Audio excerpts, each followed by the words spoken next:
하나님 우리 아버지와 우리 주 예수 그리스도로부터 오는 은혜와 평강이 오늘 주일 공동 예배에 참석하신 발복교회 성도 여러분들과 함께하기를 바랍니다. 성도 여러분, 오늘 예배 때 좀 긴 아다나시안 신조로 좀 신앙 고백을 하려고 하니 조금은 힘드시죠?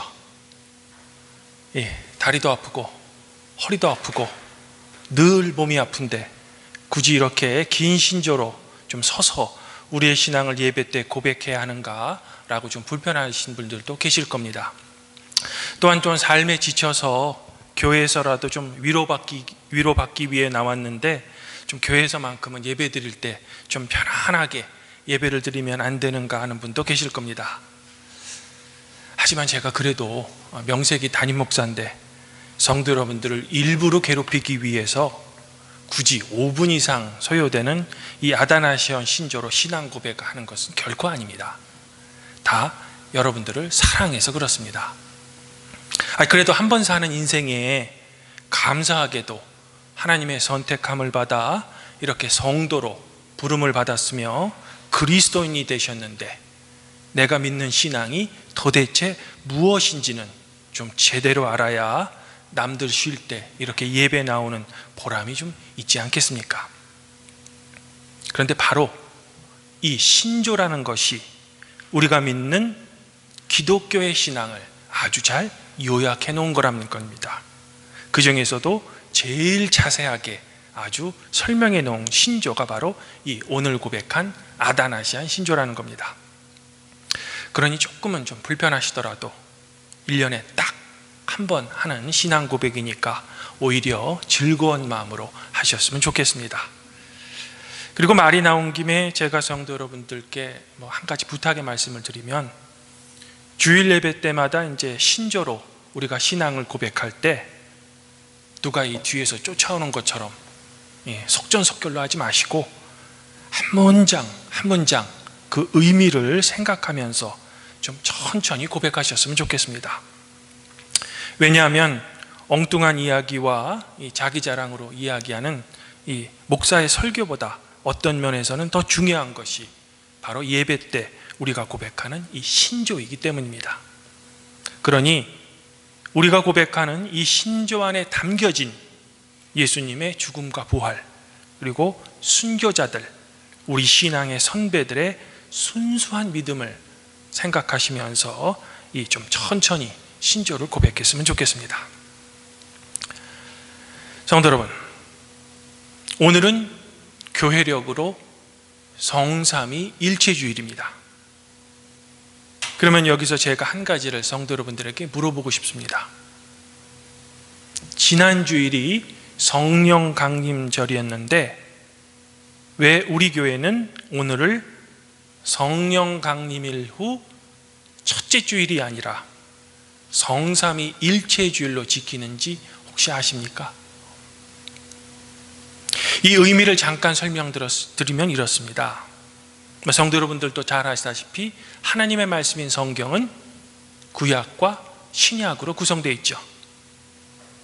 이 중 구약은 하나님에 관한 말씀인 동시에 종말의 구원자인 그리스도가 이 땅에 오실 것이다 라는 예언이 포함된 말씀입니다. 그리고 신약 성경 중 복음서는 그리스도인 예수님께서 이 땅에 오셔서 우리와 함께 사시다가 십자가에 달려 돌아가신 후 부활하셔서 하늘로 승천하신 말씀이 주로 기록되어 있죠.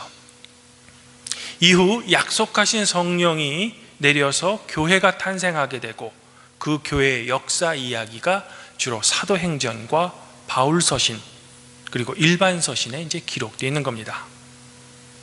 즉 하나님께서 우리에게 나타나시고 우리에게 계시한 순서를 따지면 성부인 하나님은 계셨으며 그분이 우리의 구원을 위해 성자인 예수님을 보내셨고 그 다음에 성령이 우리에게 오신 겁니다. 이를 교회력에 좀 적용시키면 성부 하나님은 이미 계셨고 성자 예수님은 교회력 중 성탄절에 우리에게 오셨습니다. 그리고 지난 주일인 성령 강림절에는 성령이 비로소 우리에게 오신 거죠. 이로써 성부, 성자, 성령 이 세 분 모두가 우리에게 오신 겁니다. 이래서 우리 교회는 성령 강림일 후 첫째 주일을 특별히 성삼위일체주일로 지키는 겁니다. 또한 그만큼 이 삼위일체라는 교리가 우리의 믿음에 대단히 중요하기 때문입니다. 이런 의미에서 저는 오늘 좀 평상시에 제가 하는 이 본문 설교보다는 이 삼위일체라는 주제에 대해 그 초점을 좀 맞추어서 오늘은 좀 설교할까 합니다. 우리가 읽은 오늘 요한복음에 따르면 예수님께서는 유대인들과 어떤 논쟁을 하시죠. 왜냐하면 유대인들이 예수님은 과연 어떤 존재인가를 관해 시비를 걸어왔기 때문입니다. 심지어 유대인들은 예수님께 당신이 우리가 제일 증오하는 사마리아 사람이든가 더 나아가서는 예수님에게 귀신 들렸다든가 라는 모욕을 하는 겁니다. 이에 예수님이 자신을 변론하시자 유대인들은 마침내 이렇게 묻습니다. 당신은 당신 자신을 누구라고 합니까? 즉 예수님의 정체성을 묻는 거죠. 이에 예수님께서 변증하시는 가운데 아브라함을 보았다라고 말씀하시자 그만 유대인들은 화가 나서 아니 나이도 50이 안 된 젊은 놈이 어떻게 우리의 조상인 아브라함을 감히 보았다고 말하는가를 예수님께 따지듯이 이제 묻는 거죠. 이때 예수님께서는 아브라함이 나기 전부터 내가 있었다라고 대답하시자 화가 몹시 난 유대인들은 예수님을 돌로 치려 하는 겁니다. 왜? 신성을 모독했기 때문이죠. 성도 여러분, 그런데 이렇게 예수님은 과연 누구신가? 라는 예수님의 정체성에 대한 논쟁은 오늘 말씀의 기록뿐만 아니라 교회의 역사에서 초대교회에서도 또 발생합니다. 이것은 이제 보통 기독론 논쟁이라고 하는데 이 역사를 지금 성도 여러분들에게 잠깐 설명해 드리면 이렇습니다. 예전에 알렉산드리아라는 도시에 아리우스라는 장로가 있었습니다.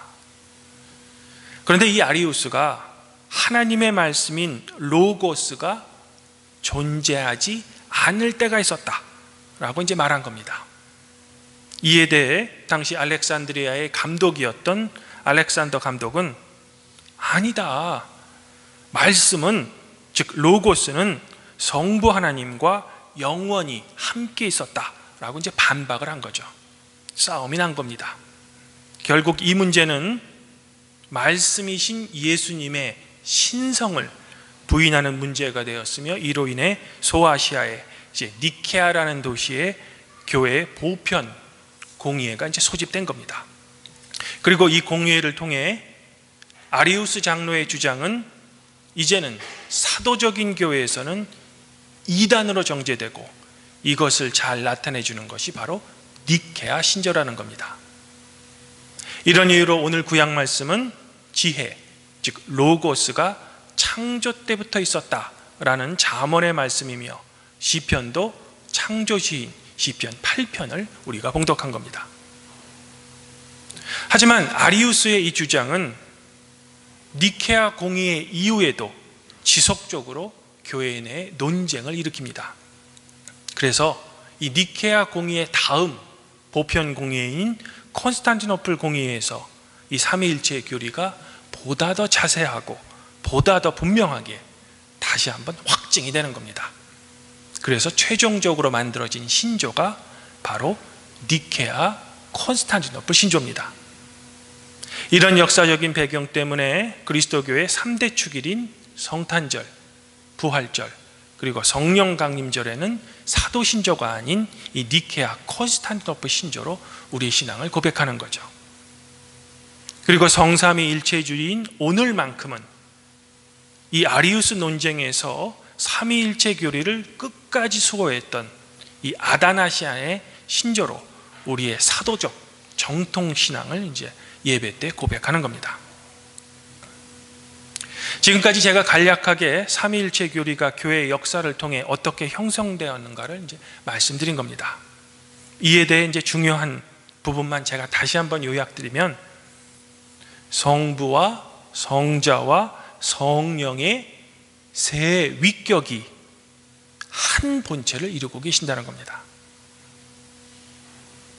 여기서 우리가 혼동해서는 안 되는 점이 있습니다. 그것은 삼위일체에 대해 이렇게 이해하시면 안 됩니다. 예를 들면 제가 교회에서는 목사죠. 그리고 학교에서는 학생을 가리키는 강사입니다. 그리고 가정에서는 아버지죠. 또 다른 예를 들면 우리가 마시는 물은 고체일 때도 있고 액체 상태일 때도 있고 기체 상태일 때도 있습니다. 이와 비슷한 원리로 하나님도 어떤 때는 성부로서, 어떤 때는 성자로서, 또 어떤 경우에는 성령으로 활동하신다라고 삼위일체 교리를 언뜻 우리가 생각할 수 있습니다. 하지만 이런 생각은 양태론이라고 해서 사도적인 정통교회에서는 이단으로 여겨지는 생각입니다. 그러니 성도 여러분들은 삼위일체를 결코 이런 방식으로 이해하셔는 안 됩니다. 한 본체를 이루고 계시지만 세 위격을 가진 분이시다라고 생각하셔야 되는 겁니다. 성도 여러분, 오늘 저는 교회력으로 성삼위일체주를 맞이해서 이 삼위일체의 역사성 그리고 그 의미를 간략하게나마 성도 여러분들에게 설명을 드렸습니다. 하지만 사실 이 삼위일체 교리는 우리의 이성과 우리의 지성으로는 완벽하게 이해하기 어려운 교리입니다. 하지만 우리가 이해할 수 없다고 해서 그것이 진리가 아닌 말은 결코 아니죠. 유명한 초대 라틴 교부였던 테르툴리아누스가 나는 이해할 수 없기 때문에 믿습니다 라는 말처럼 우리 그리스도 교회는 인간의 이성으로는 도저히 이해할 수 없는 신비한 영역이 분명히 있습니다. 하긴 우리 인간의 이성으로 모든 것을 다 이해할 수 있으면 그것이 진정 하나님이시겠습니까? 그저 유한한 우리 인간은 하나님께서 성도 여러분들에게 계시한 하나님의 일부분만을 우리는 이해할 수 있는 겁니다. 이를 역으로 생각하면 삼위일체는 유한한 존재인 우리 인간이 완벽하게 이해할 수 없는, 또한 이해될 수도 없는 하나님 자신의 신비의 영역에 속한다라는 겁니다. 하지만 우리에게 중요한 점은 성부, 성자, 성령 중 그 어떤 분도 단독적으로 활동하지 않으신다는 겁니다. 즉 우리가 믿는 삼위일체 하나님은 한 본체이심에도 불구하고 세 위격이 서로 의논하시면서, 다른 말로 하면 서로 한 분 안에 내재하고 계시는 가운데 서로 교통하시면서 일하신다라는 겁니다. 바로 이 점이 우리가 삼위일체 교리를 통해 배울 수 있는 중요한 교훈이 되는 겁니다. 즉 창조주이신 삼위일체 하나님도 이렇게 세 위격이 한 본체 안에서 서로 교통하시면서 일하는데 우리 인간만이 늘 나만이 옳다는 자기중심적 세계관에서 벗어나지 못한다는 겁니다. 더욱이 삼위일체 하나님의 세 위격, 즉 성부는 성자와 성령보다 높다라고 스스로 주장하지도 않으시고, 성자 또한 내가 성부와 성령보다 높다고 스스로 주장하지 않는 가운데 동일한 위치에서 서로 협력하며 일하시는데, 유독 피조물인 인간만이 늘 사회에서 우열을 매기고 서열을 매기고 다른 사람들은 인정해 주지 않는데 스스로의 우월감에 빠져 자신이 대단한 사람이라고 우리는 착각을 한다는 겁니다. 오히려 그것을 인정해 주지 않으면 주변 사람들에게 이제 화를 내는 거죠. 주님 안에서 한 형제자매인 팔복교회 성도 여러분, 제 지도 교수님은 구약 성경 중에 가장 어렵다고 알려져 있는 호세아서를 전공하신 분입니다. 그분이 이제 박사 논문을 쓰기 위해서 14장으로 구성된 이 호세아서의 히브리어 본문을 확대 복사해서 100번 이상은 읽으셨다고 합니다. 하지만 박사 논문이 통과되고 박사를 받은 후에도 호세아서가 참 의미를 자신에게 전달해 주지 않았다라고 고백하셨습니다. 그래서인지 지도 교수님은 그 이후로는 일부러 호세아서를 피하셨다고 합니다. 왜? 자신이 없으니까. 하지만 시간이 흘러 설교 때문에 이 어쩔 수 없이 호세아서를 다시 펼치게 된 겁니다. 그런데 그때 왜 호세아서가 자신에게 진정한 의미를 전달해 주지 못했는지 그 이유를 한참 뒤에야 깨달았다고 합니다. 그것은 호세아서를 학문적 관점에서만 분석하려고 했지, 예언자 호세아의 마음, 즉 예언자의 마음으로 예언서를 읽지 않았기 때문이다 라고 고백하셨습니다. 물론 그 이후로는 호세아서를 완벽하게 이해했다는 것이 아니라 동족 이스라엘 백성을 향한 예언자 호세아의 안타까운 마음을 비로소 당신도 이제는 어느 정도 마음으로 공유할 수 있었다라는 겁니다. 저도 신대원 시절 이 삼위일체라는 교리를 좀 제가 가진 이성과 제가 가진 지성으로만 이해하려고 했던 것 같습니다. 하지만 이제는 한 분이심에도 불구하고 서로 교통하시는 이 삼위일체 하나님을 제가 걸어왔던 신앙의 삶과 그리고 교회의 사역을 통해 이해하려고 합니다. 또한 하나님께서 창조하셨지만 우리 인간에 의해 파괴되고 있는 이 지구 환경의 입장에서 삼위일체 하나님의 마음을 좀 느끼려고 해봤습니다. 그랬더니 이성과 지성으로는 이해할 수 없는 이 삼위일체라는 신비가 그래도 예전보다는 조금은 더 저에게 친숙하게 다가온 것 같습니다. 어떻게 생각해 보면 우리의 신앙의 삶도 이와 비슷한 것 같습니다. 즉 우리가 삼위일체 하나님을 우리의 이성과 지성으로 이해해서 믿기보다는 믿음이란 그냥 믿어지기 때문에 믿는 겁니다. 그런 의미에서 분명 믿음 또한 하나님의 선물이 되는 겁니다. 같은 이치로 성도 여러분들이 살면서 처하시는 삶의 상황, 그리고 여러분들이 갖고 계시는 고민들도 바로 여러분들이 무엇을 했기 때문에 그 결과로 여러분에게 주어지기보다는 그냥 여러분에게 운명처럼 주어지는 것일지도 모르겠습니다. 그러나 가장 중요한 것은 내가 어쩔 수 없는 그 상황 속에서도 내가 한 명의 그리스도인으로서 나의 믿음을 지키며 어떻게 살아가는가, 이게 중요한 것 같습니다.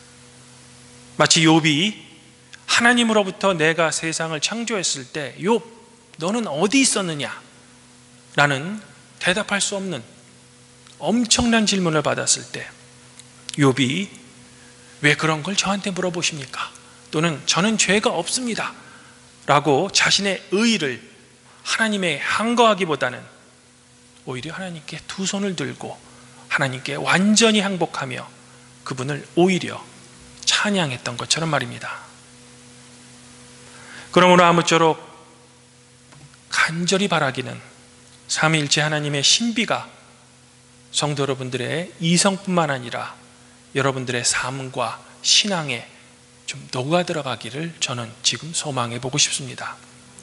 그리하여 여러분들을 향하신 그분의 사랑을 여러분들의 머리가 아닌 여러분의 심장과 여러분의 마음으로 솔직히 느껴보시기를 저는 소망해 보고 싶습니다.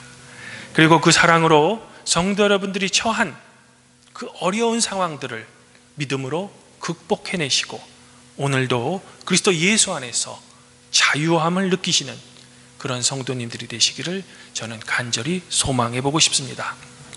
우리가 그러할 때 우리에게 선물로 주신 놀라우신 성령의 도움으로 우리는 삼위일체의 이 이해할 수 없는 놀라운 신비뿐만 아니라 여러분들을 사랑하는 그분의 사랑이 성도 여러분들 자신과 여러분들의 가정 위에 넘치도록 채워지기를 성부와 성령과 함께 지금도 우리를 다스리시는 우리 주 예수 그리스도 이름으로 간절히 축원드립니다.